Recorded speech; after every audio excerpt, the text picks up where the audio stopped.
Bien y Bueno, les voy a empezar hablando yo. ¿Qué tal? Mi nombre es Candelaria, soy residente de primer año de Clínica Médica. Vamos a empezar con esta revisión bibliográfica.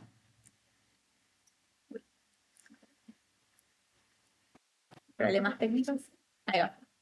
Bien, bueno, primero, en modo de introducción, sabemos que las formas de infección del sistema nervioso central debidas a tuberculosis incluyen lo que es la tuberculosis meningia, el tuberculoma, la aracnoiditis espinal y la mielitis transversa. Entre los pacientes con tuberculosis, aproximadamente del 1 al 5% presenta afectación del sistema nervioso central, y es importante aclarar que en los pacientes que tienen VIH positivo tienen 5 veces más probabilidades de tener afectación del sistema nervioso central. Y esto aumenta incluso más cuando el reencuentro de CD4 es menor a 100. Bien, empezamos nombrando estos números a nivel mundial. Según la Organización Mundial de la Salud, en el año 2022 hubo 10.600.000 casos nuevos y 1.300.000 muertes por tuberculosis. Estos datos convierten a la tuberculosis en la segunda causa más común de muerte por etiología infecciosa después del COVID-19. Bien. Y en Argentina, en el año 2023, se reportaron, bárbaro. En el año 2023 se reportaron 14.900 casos, que corresponden, un 93% correspondían a casos nuevos incidentes, y el resto, el correspondiente al 6,8%, eran casos tratados anteriormente. Bueno, esto implica que la notificación en el año 2023 aumentó un 10,3% con respecto a la del año anterior, del 2022. Bien, y para empezar hablando un poco de lo que es la clínica, tenemos manifestaciones clínicas típicas que corresponden a lo que es la fiebre, vómitos, cefalea, alteración del sensorio, a la afectación de pares craneales. Esto último es importante ya que hubo un estudio que incluyó a 158 pacientes con meningitis tuberculosas, de los cuales se observó que casi un tercio de los casos presentó afectación de pares craneales, que esto, a comparación de lo que son las meningitis tuberculosas, es mucho menos frecuente en esos casos. Con excepción de lo que son las meningitis por listeria o meningitis abscedadas. Pero bueno, además de estas manifestaciones clínicas, tenemos otras capaz un poco más atípicas, como es la demencia de progresión lenta, que se va instalando en meses y se caracteriza más que nada por cambios en la conducta. Y bueno, ay, perdón, ¿qué me está pasando? Bueno, y hace falta aclarar también que la presentación clínica con manifestaciones en el sistema nervioso central en ausencia de antecedentes de enfermedad pulmonar es bastante común. También hubo un estudio que incluía 61 pacientes con meningitis tuberculosa que se obtuvo antecedentes de enfermedad, perdón, se tuvo antecedentes de enfermedad tuberculosis solamente en un 10% de los casos.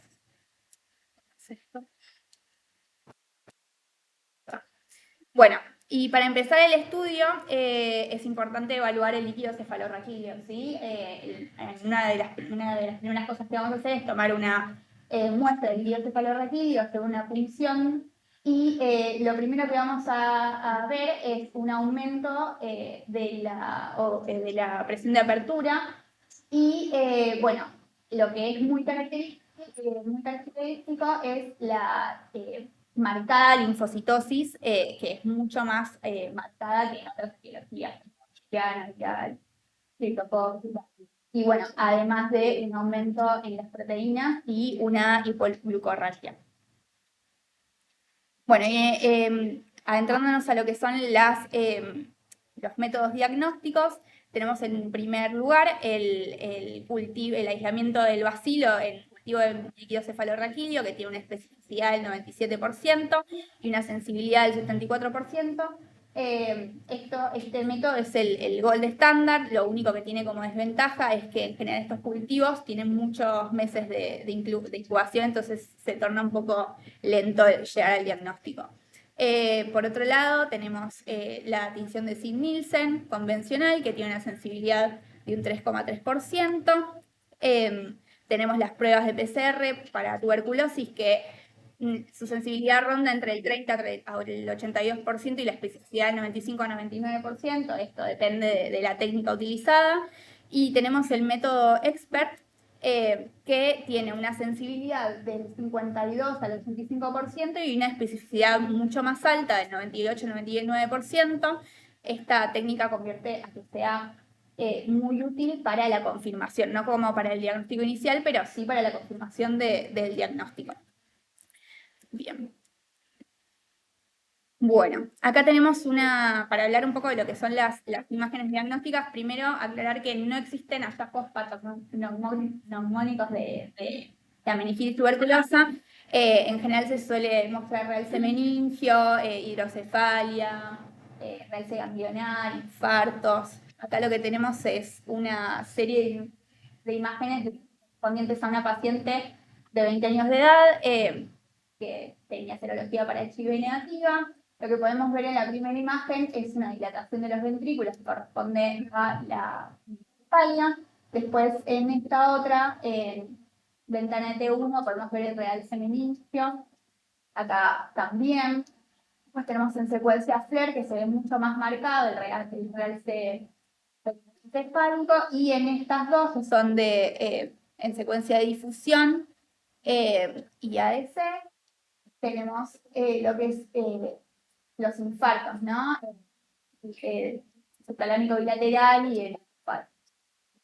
Después, bueno, es importante también la clasificación de la severidad de la tuberculosis. Esto lo vamos a hacer según la escala de Glasgow. Bueno, tenemos en grado 1 cuando el paciente está alerta y orientado con un Glasgow 15 en 15, sin foco neurológico. Un estadio 2, cuando puede tener Glasgow 15 con foco, o si no, un Glasgow alterado de 11 a 14 puntos. Ya si el puntaje de Glasgow es menor a 10, o con o sin foco neurológico, lo vamos en lo que es el estadio 3. Esta clasificación es relevante más que nada para lo que vamos a ver ahora en un par de diapositivas más, acerca del enfoque terapéutico y la corticoterapia. Bien, ahora hablando un poco de lo que son los diagnósticos diferenciales, tenemos en primer lugar la meningitis fúngica por criptococo, citoplasma, Blastomyces, cilios. Esto, bueno, va a tener una presentación clínica bastante similar, de inicio insidioso, puede también tener afectación de pares craneales. Y bueno, lo vamos a diferenciar mediante el cultivo, el rescate de estos microorganismos en los cultivos. Después, por otro lado, tenemos la neurobrucelosis, la neurosífilis, en este caso, bueno, van a ser de utilidad las serologías. Tenemos las meningitis bacterianas, que ya hablamos que se presentan con otra clínica. Las infecciones parameningias, meningitis virales, meningitis neoplásicas, encefalitis autoinmunes. Y ahora, para pasar a hablar un poco de lo que es el tratamiento, nos lo va a explicar el doctor Mauricio López. Bueno, con respecto al tratamiento, tenemos que el tratamiento para TBC, el objetivo es iniciarlo lo antes posible. Esto nos va a ayudar a disminuir el riesgo de los pacientes y las complicaciones. Tenemos que se inicia tiene dos fases, la fase inicial, que será el tratamiento que todos conocemos, que son las 4 dosis antituberculosas, seguido de una fase continua intensiva, la cual será mínimo por 10 meses. Con respecto a los medicamentos que son resistentes, tenemos que la isoniazida tiene un porcentaje de penetración aproximadamente del 90% y un porcentaje de resistencia del 6 al 18% en todos los casos de meningitis tuberculosa, lo que hace que esto se asocie a un mayor aumento de mortalidad. Con respecto a los corticoides, tenemos que la mortalidad estimada en los pacientes que solo son tratados con antifímicos sin uso de corticoides está alrededor de un 40%, mientras que al adicionar un corticosteroide se observó una reducción de esta mortalidad alrededor del 10%. La recomendación de la Organización Mundial de la Salud es que esta terapia de corticoides se dé de 6 a 8 semanas junto con la terapia antifímica, y la dosis de administrar de la dexametasona debería ser según el estadio de la clasificación según el GACLO que acaba de decir mi compañera, iniciando en los pacientes que tienen un estadio 2 o 3 con dosis endovenosa de 0.4 miligramos kilogramo día, reduciendo esta 0.1 semanal hasta las 4 semanas endovenosas, y luego continuar con dexametasona bioral, iniciando 4 miligramos kilogramo día y haciendo una reducción 1 miligramo semanal bioral hasta culminar la semana 4 de 1 miligramo. Con respecto a los pacientes que están en un estadio grupo 4, se recomienda que la dosis de dexametasona debe ser menor, se inicia con 0.3 miligramos kilogramo día, al igual que la anterior, se reduce 0.1 semanal endovenosa hasta pasar a la vía oral, que el paciente también iniciaría con 3 miligramos kilogramo día vía oral, reduciendo 1 miligramo semanal hasta suspender el último día de que el paciente reciba la terapia de 1 miligramo kilogramo día. Este manejo de corticoides dice que hay una reducción leve en las complicaciones y ayuda a que el paciente disminuya la mortalidad. Con respecto a las complicaciones, tenemos que las más frecuentes es el ACV, las convulsiones, la hidrocefalia y la mielitis transversa. El ACV se presenta en un 26% de los pacientes, las convulsiones pueden estar presentes en estos pacientes desde episodios focales hasta episodios generalizados y pueden llegar al estatus epiléptico. Con respecto a la hidrocefalia, tenemos que se da en el 80% de los casos con los pacientes con tuberculosis meningia, y que este va a estar asociado a un aumento de la presión intracraneana. Con respecto al tratamiento, también tenemos que existe la posibilidad de realizar cirugía en pacientes. Esta se presenta principalmente en los pacientes que tienen hidrocefalia con la realización de la indicación de la derivación ventrículo-peritoneal, lo cual se asocia a una mejoría clínica y resultados a nivel del tratamiento. Con respecto a la aspirina, tenemos que los pacientes que cursan con una TBC meningia tienen alto riesgo de un ACV isquémico, secundario a la oclusión vascular y ACV hemorrágico, con tropos de senos venosos. Sin embargo, hay ensayos y estudios realizados que no han demostrado asociación significativa de la aspirina y la prevención de los accidentes cerebrovasculares. Acá tenemos un artículo publicado por la revista New England Journal of Medicine de un ensayo aleatorizado doble ciego controlado con placebo realizado en el 2016, donde se usa terapia antituberculosis intensificada en un número de 817 pacientes, en el cual 349 pacientes eran portadoras de HIV. En estos 419 fueron régimen estándar y 408 recibieron tratamiento intensificado, en los cuales los pacientes que recibieron el tratamiento estándar fueron por 9 meses, al igual que el tratamiento intensificado. Lo que cambia acá es que los pacientes que recibieron el tratamiento intensificado se dio una dosis más alta de rifampicina de 15 miligramos kilogramo día, y se le adicionó una fluoroquinolona con levofloxacina de 20 miligramos kilogramo día. Estos grupos en comparación no se obtuvieron ningunos resultados, fue igual resultado en el tratamiento estándar con el tratamiento intensificado. Sin embargo, los pacientes que recibieron el tratamiento intensificado presentaron más efectos adversos como hepatopatía, aumento de las convulsiones y hipersensibilidad a los medicamentos. Acá tenemos otro artículo que fue publicado en el año 2023 por Donovan y colaboradores en la revista New England Journal of Medicine, en la cual se estudiaba la dexametasona como un tratamiento complementario para los pacientes que eran portadores de HIV, en el cual también fue un estudio de ensayo doble ciego aleatorizado y controlado en los pacientes con VIH positivo mayor a 18 años de edad con meningitis tuberculosa en Vietnam e Indonesia. Participaron aproximadamente 520 adultos, de los cuales 263 recibieron terapia con dexametasona y 257 con placebo. Fueron asignados aleatoriamente para recibir un ciclo de 6 a 8 semanas de corticoterapia adicional al tratamiento de 12 meses de antituberculosos. Con esto, los pacientes que hicieron parte del grupo de placebo tuvo una mortalidad del 49% y los que recibieron terapia con dexametasona fue aproximadamente el 44%, lo cual concluyeron que entre los adultos VIH positivos que recibieron manejo con dexametasona y los que recibieron con placebo no hubo ningún beneficio al final del estudio. Lo único que, al igual que lo anterior, lo que hicieron fue que se aumentaron más los efectos adversos en el paciente que recibió dexametasona, como la discapacidad neurológica, conciencia deprimida, y aparecieron nuevos signos neurológicos focales.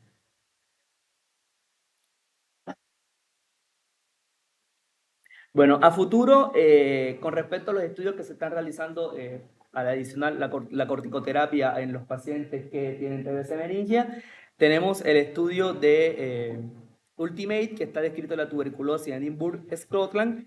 Este estudio lo que está realizando es una investigación como la metabolómica y la genética pueden incluir en la respuesta a corticoterapia con los pacientes con TBC meningia. Otro ensayo clínico en curso es el NewStar TV, que está evaluando la seguridad y eficacia del tratamiento intensificado con rifampicina adicional a levofloxacina, junto con la inmunoterapia con corticoides en los pacientes que son portadores de VIH. Y por último, tenemos el artículo de Lancet Neurology que menciona que se están llevando a cabo ensayos clínicos de fase 3 a nivel mundial para evaluar la dosis aumentada de la rifampicina adicional a linezolid o fluoquinolona y el uso también combinado de corticoides en pacientes que están con VIH positivo.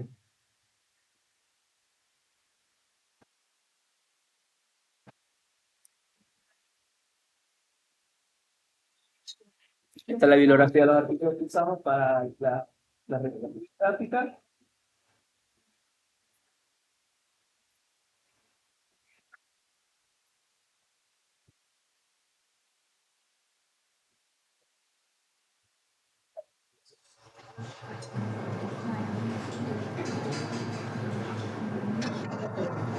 Si tienen alguna pregunta, alguna duda. Sí. Esta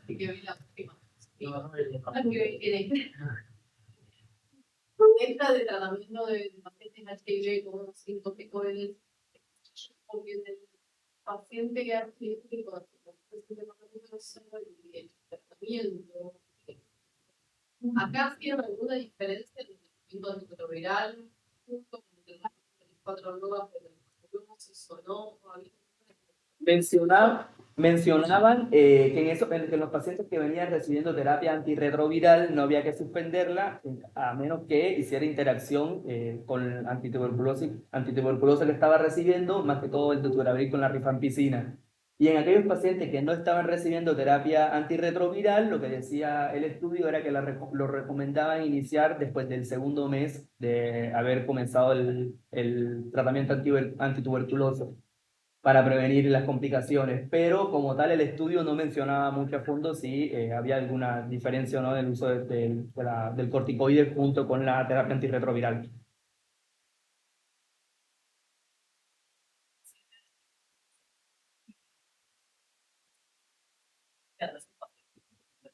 Claro.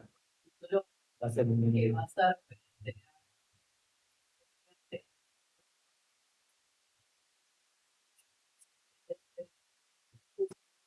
Inflamatorio.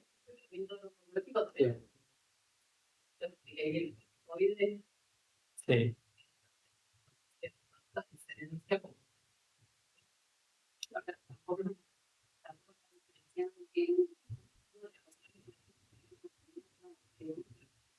A todos los casos de reclutamiento se le intenta gastarse de una dosis dependiendo de si era grado Claro. 0.3, aquí va disminuyendo, y si era grado 2 o grado 3, la dosis era de 0.4. Y tengo... Sí. No hubo diferencias. Realmente no concluye nada. La dexametasona, o sea, la P no es significativa porque usa el 1 y por esa razón como que concluyen que no se debe administrar, o no, por lo menos no hay una mejoría del cuadro clínico del paciente, pero a pesar de eso tampoco descarta que la debamos seguir utilizando pero el hecho de que las pocas muertes o el poco porcentaje donde se ve beneficio, la diferencia que hay entre los dos grupos, en este tipo de enfermedad tan grave, tan severa y de mal pronóstico y de males progresión clínica, deberíamos seguirla usando a espera de los siguientes estudios que están corriendo actualmente.